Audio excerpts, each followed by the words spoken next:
Good morning guys. चला सुट्टी संपली.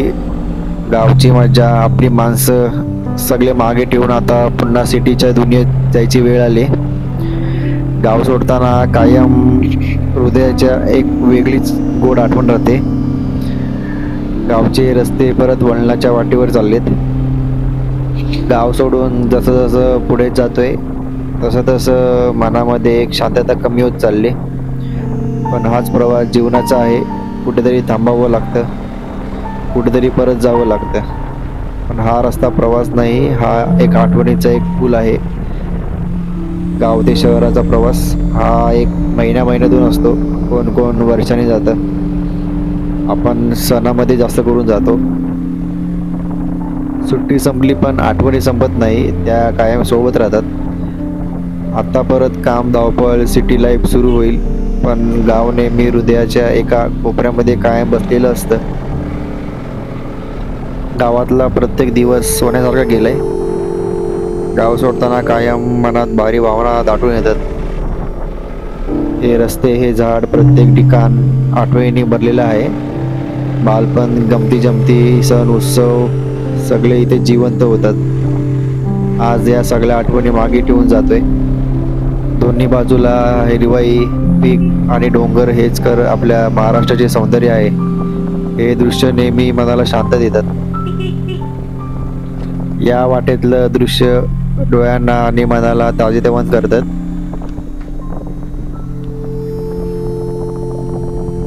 गणपती बाप्पासाठी केलेली सजावट गौरीसाठी खास आरास असतो. हा क्षण कायम लक्षात राहणारा असतो आपला, कारण की वेगवेगळ्या घरामध्ये खूप वेगवेगळी डेकोरेशन केलेले असतात. त्याची मजा बघण्याची वेगळीच असते. घराघरात भक्तिभाव, आनंद आणि परिवाराची एकत्रता दिसते. पण जास्त करून सणामध्ये फॅमिली एकत्र येते आपली. ढगं बघा कशी मस्त झालीत. असा व्ह्यू फक्त आपल्याला कोकणामध्येच भेटतो.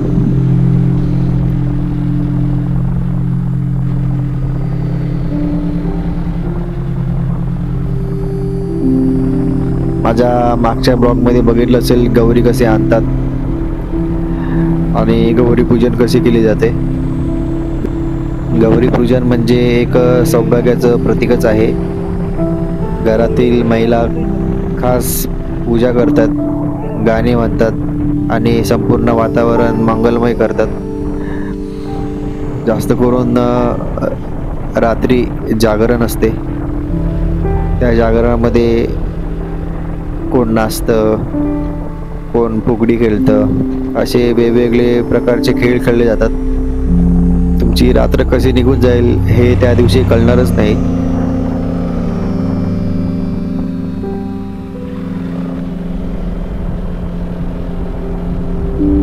गावातले मुले नाचतात, मंडळी गाणी म्हणतात. एकत्र येण्याची हीच खरी संधी असते.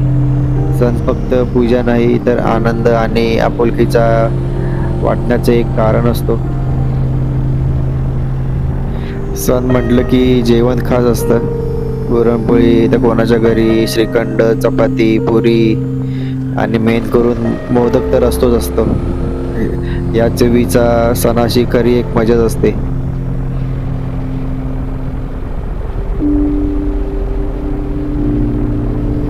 विसर्जनाची वेळ आली की आनंद आणि दुःखाचं मिश्रणच एकत्र होऊन जातं. बाप्पा गेले तरी मनात श्रद्धा कायम राहते.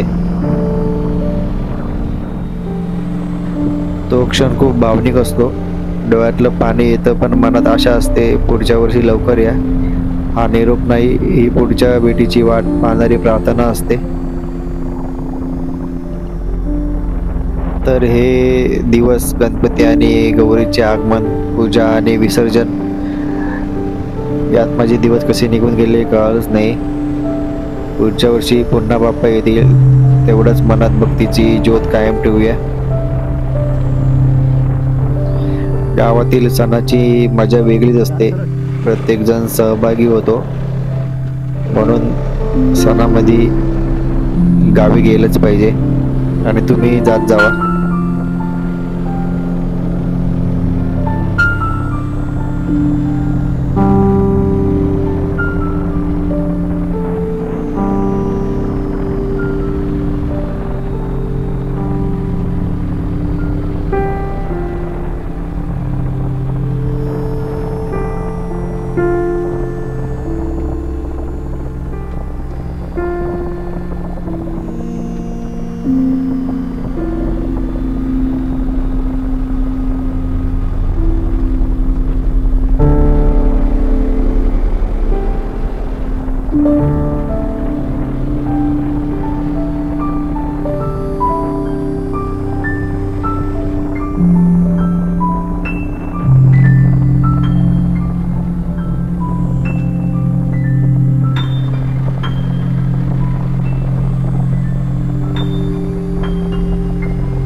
चला आता खोपोलीच्या रस्त्याला आलोय मी. पाऊस नाही पडत आहे. गाव सोडताना नेहमी मन हेवी होतं, पण मुंबईचं मॅग्नेट एक वेगळंच आहे, तिकडे ओढून नेतं. चला मग सुरुवात करूया आपल्या मुंबई राईडची. समोर पसरलेला रस्ता आणि दोन्ही बाजूला झाडं, एकदम सिनेमॅटिक सेन्स आहे. मुंबई जवळ जाताना मात्र ट्रॅफिक तर हेवी होणारच, हे नक्की.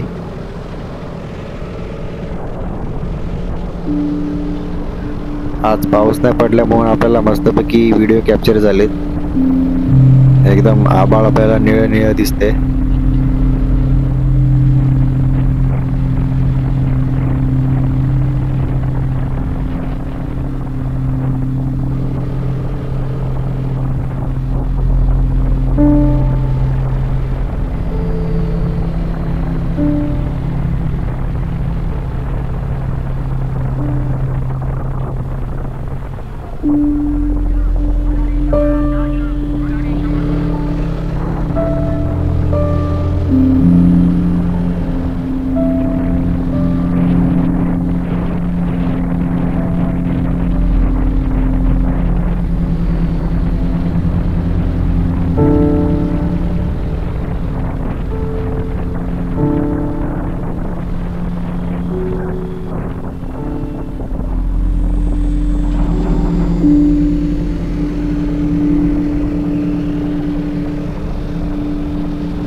पाऊस कमी असेल तर सायकल आणायला जायची आज.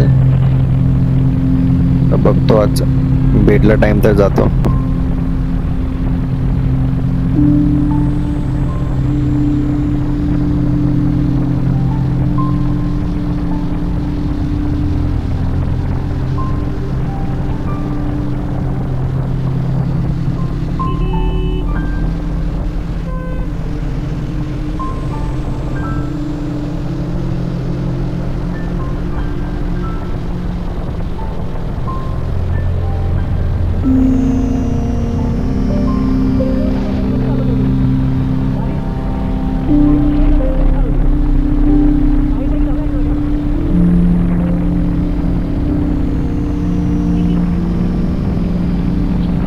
पाऊस पडायला लागलाय तर मी कॅमेरा आतमध्ये ठेवून देतो. पाऊस थांबला की मी कंटिन्यू करतो.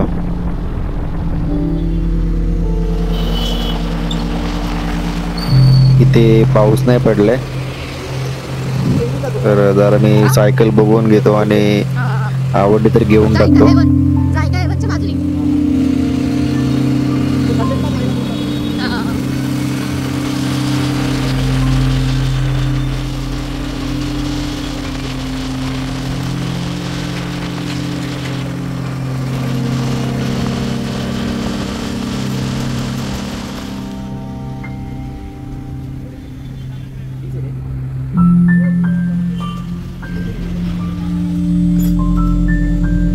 घेतली सायकल, फिटिंग करून घेते, घरी जाऊन फिटिंग करायला नको.